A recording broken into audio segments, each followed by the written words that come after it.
Hello 11th class students. So this is your subject reasoning. Your topic is alphabet series. So here this is question number 1.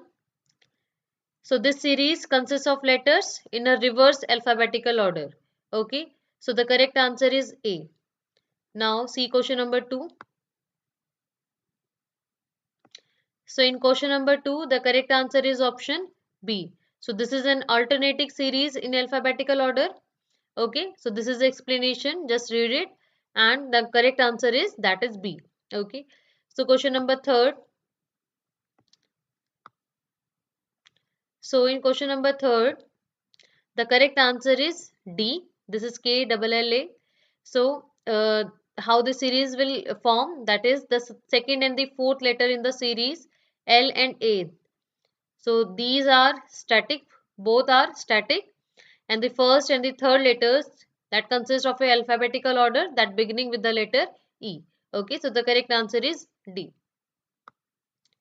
Now see question number 4.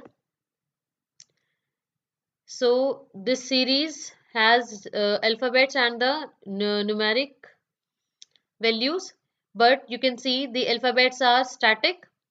Okay, and how this numeric series form, that is 2, 3, 4, 5, 6.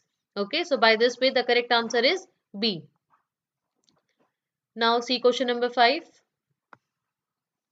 So in question number 5 the correct answer is C, that is option C.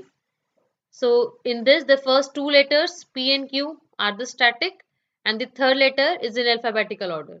Okay, so the correct answer is C. So you have to check your answers. Okay, so thank you and have a good day.